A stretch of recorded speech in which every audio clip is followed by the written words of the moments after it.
안녕하세요. 회사 밖에서 강의로 먹고 사는 이솔림 강사입니다. 오늘은 제 아침 루틴에 대해서 한번 좀 알려드리려고 하는데요. 보통 이제 1월엔 방학이에요. 방학이기 때문에 학교 강의도 그렇게 많이 없고, 그리고 또 예산이 집행이 되지 않아요. 저도 기업의 교육팀에 있었을 때 작년 한 11월 달부터 이제 내년도, 2026년도 사업 계획을 세우거든요. 그러면 그게 계획이 한 번에 통과되는 경우도 있지만, 만약에 내가 세웠던 계획이 재무팀에서 반려당하거나 또 본사에서 반려당하거나 또 본사뿐만 아니라 해외가 본사다. 그럼 또 반려당하면 다시 하는 작업이 필요하기 때문에 보통 이제 연말에 이게 계획이 딱 수립이 되었다 하더라도 다시 수립이 되는 경우도 있어요. 그렇기 때문에 1월 달엔 교육이 별로 없고 3월 달부터 예산이 집행되기 시작합니다. 이제 1월 달에는 겨울방학에 있는 학교 교육이 좀 있고 그리고 진로나 취업 컨설팅이 좀 많고요. 기업은 아예 없습니다. 좀 제한서는 계속 넣고 있고요. 지원도 열심히 하고 있습니다. 그렇지만 1월 달에는 이런 시기다. 마음을 좀 편하게 먹고 아침에 그래도 나는 일하는 사람이다. 나는 강사다. 주문을 외우면서 아침 하루를 시작합니다. 그래서 저는 보통 아침에 6시 반에 일어나요. 6시 반에 일어나는 이유가 아이가 저를 깨워요.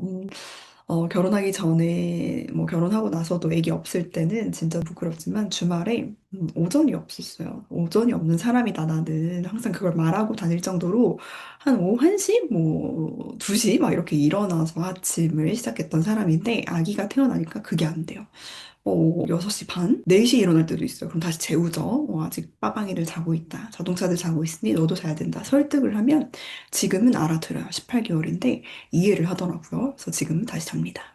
제가 예전에 조리원 예약을 할 때 아침이 7시에 모자동실 이제 아이와 내가 만나는 시간이에요. 신생아실에 있다가. 7시는 너무 빠른 거 아니야? 했는데 아니더라고요. 7시에 밥이 나왔나? 7시 반에 밥이 나왔을 거예요. 일어나게 돼 있어요. 나 뭐 언제 잔지도 모르겠고 좀비처럼 일어나서 전 물리고 저 주고 막 분유 주고 했던 기억이 있네요. 그래서 그때부터 자연스럽게 6시 반, 7시에 기상하게 된 것 같아요. 저처럼 잠이 많으신 분들 계시면 육아하면 다 해결된다. 미라클 모닝 시작되고요.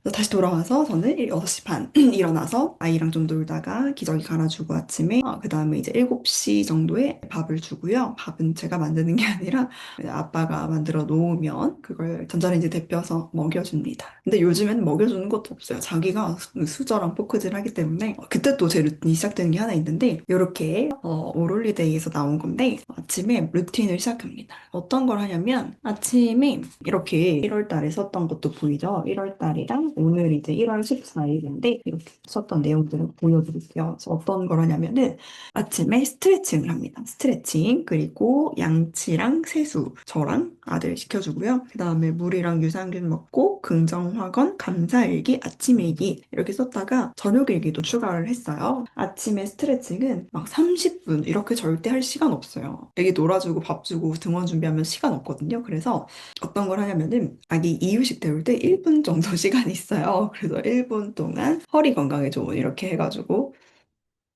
뻣뻣해요. 지금 상당히 뻣뻣한데 이렇게 15초 정도를 한 3세트 정도 반복을 합니다. 그리고 스트레칭 체크를 해요. 안 하는 것보다 한다 체크하고요. 그 다음에 양치는 아침에 또 일어나자마자 바로 하고 세수도 하고 로션도 바르고요. 아들도 해주려고 하는데 도망 다녀가지고 저만 하는 것 같아요. 그리고 이제 물을 좀 먹는데 물 잘 안 먹어요. 제가 커피를 너무 좋아하다 보니까 커피 먹으면 물도 먹어야 된다고 하는데 그래서 물 아들 마실 때 짠 한번 좀 요 정도라도 좀 먹으려고 노력하는 편이고요. 그리고 긍정 확언을 쓰는 편이에요. 오늘이랑 이번 1월달 같은 경우에는 좀 조급함 아무래도 프리랜서다 보니까 일감이 없는 시기에 조급해지거든요. 그래서 조급해하지 말자. 내 속도대로 잘 가고 있다. 내가 바라는 대로 가고 있다. 강의 의뢰가 오고 있다. 내가 원하고 갖고 싶은 것들 다 가질 수 있다. 그렇게 될 것이다. 올해도 내가 바라는 대로 될 것이다. 내 팬이 확보될 것이다. 막 이런 거 막 쓰고 있어요. 그리고 감사일기는 무조건 추천을 드리는데 일상을 살면서 비교하는 게 진짜 많잖아요. 저 아이는 뭐 저런 것도 샀구나. 좋겠다. 내가 내 아이한테는 그러지 못해서 미안하다. 이런 미안한 감정이 너무 많이 들더라고요. 그런데 이제 이 미안함보다는 감사함을 더 생각하자. 나도 이런 따뜻한 집에서 지낼 수 있는 거 정말 감사하고 그리고 이제 아침에 아이가 울면서 이제 일어날 때 울 때 진짜 처음에 그런 데시벨이 진짜 높아요. 그래서 예전에 저는 남편이 그걸 되게 못 견뎌 할 때 이해가 안 갔는데 바로 옆에서 막 제 옆에 소리를 지르다 보니까 막 화가 나요. 근데 애한테 화를 낼 수 없으니까 막 다른 데 보고 막 이렇게 참고 하는데 오늘은 이제 울면서 깼는데 잠을 제가 좀 푹 잤나 봐요. 컨디션이 괜찮았는지 화가 안 나더라고요. 그래서 아이가 아침에 울면서 깨도 짜증이 나지 않았다. 나에게 감사하다를 썼습니다. 그리고 아침 일기는 오늘 하루도 여유 있게 시작한다. 미루는 거 없이 다 하자. 이렇게 쓰고 있고요. 저녁 일기도 한 줄 이렇게 쓸 예정이에요. 그래서 올해는 이걸로 아침 루틴을 시작하고 있다라고 말씀을 드리고 싶습니다. 제가 일기를 왜 한 줄을 쓰냐면 예전에 일기를 쓰려고 이렇게 예쁜 다이어리도 막 사고 선물 받고 했는데 3월달 1월달까지만 쓰고 계속 안 쓰는 거예요. 아, 정말 아깝다. 그리고 또 한편으로 드는 생각이 나는 왜 이렇게 못할까라는 생각이 있었어요. 아, 나는 왜 끝까지 못할까, 진짜. 생각을 하면서 자책을 하고 다른 사람들은 막 어떻게 이렇게 끝까지 할까 막 하다가 그러면 내가 비교하지 말자. 아, 내가 할 수 있는 만큼만 하자 해서 한 줄 일기를 쓰기 시작했거든요. 그러다 보니까 비교하는 게 없어졌어요. 아, 나도 할 수 있는 사람이구나. 그리고 예전에는 똑같은 자리, 똑같은 시간에 앉아서 있어요. 캠핑 의자. 저희 예전에 2명 살 때 신혼집은 빌라 살았는데 거실에 공부 공간을 만들었어요. TV 없이 하자 했는데 나중에 TV 들어가긴 했지만 TV는 별로 안 받고 테이블에 이제 서로 공부할 수 있게끔 뭔가 카페처럼 그렇게 만들어 놨었는데 그 밑에 캠핑 의자를 두고 오늘 하루 있었던 일을 회고하면서 한 줄 일기를 쓰자 하니까 막 한 줄까지 써요. 그리고 더 쓰고 싶어져요. 근데 더 쓸 수는 없어요. 아, 내일 써야지. 오늘 하루 고생했다. 내일은 나에게 쓰게 하자 하니까 계속 꾸준히 쓰게 되더라고요. 그래서 저는 일기는 딱 한 줄 쓰고 있습니다. 네, 그렇게 제 루틴이 시작돼요. 그리고 아침에 또 시작되는 게 저는 상당히 많이 까먹는 성격이에요. 근데 강사로서 프리랜서로서는 절대 그러면 안 되거든요. 그리고 프리랜서 강사로서는 그게 있어요. 마감일이 항상 있는데 강의날 딱 뵙겠습니다. 이게 아니라 강의를 하기 위해서 필요한 서류와 절차들이 진짜 많아요. 강사 계약서가 있을 수 있고 그리고 강사료를 산정하는 데 있어서 제 증빙 자료를 보내야 될 때 그리고 강의료를 지급하기 위해서 통장 사본이라든지 신분증이라든지 그리고 강의 계획서라든지 강의 안리 또 학습자용 교환 필요하다 뭐 이런 경우가 또 많기 때문에 이 마감 기한이 맨날 맨날 있어요. 까먹지 않기 위해서는 저는 노트를 좀 많이 쓰는 편인데 오늘은 좀 보여드리면 3P 바인더 작년부터 계속 쓰고 있는 3P 바인더 작년에는 디지털로 쓰다가 그걸 출력해서 한번 써봤는데 괜찮더라고요.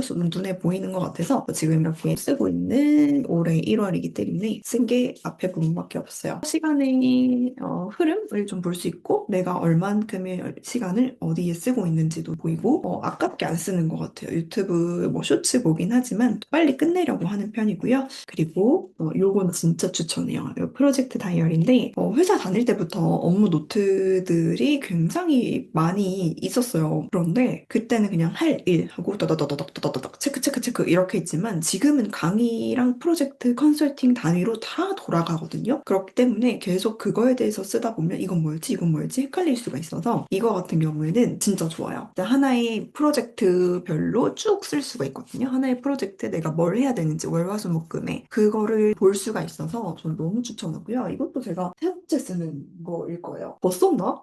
더 있을 것 같아. 초록 색깔도 썼던 것 같은데 작년에는 이 분홍 색깔을 썼었어요. 진짜 잘 썼어요.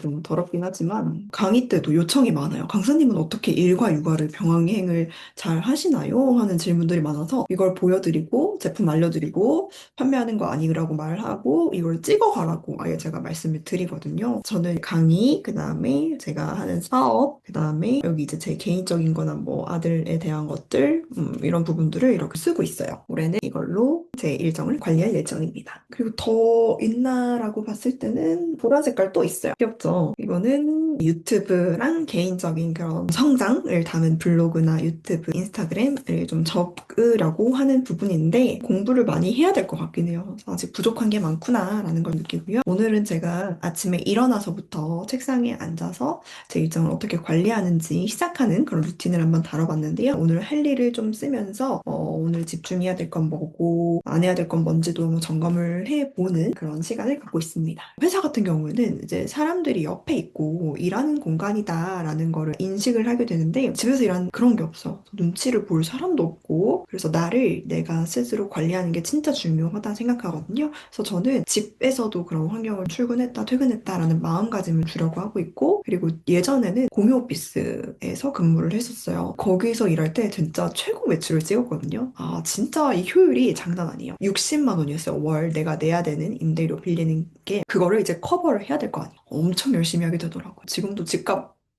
대출 나가는데 열심히 하겠습니다. 네. 그래서 오늘 이렇게 이야기를 다뤄봤고요. 또 궁금하신 게 있으시면 댓글 달아주시면 될 것 같고요. 나중에는 다른 유익한 영상으로 찾아뵙도록 하겠습니다. 회사 밖에서 자유롭게 일하는 삶 함께 합시다, 여러분. 제가 다 알려드리겠습니다. 그럼 다음에 뵐게요. 감사합니다.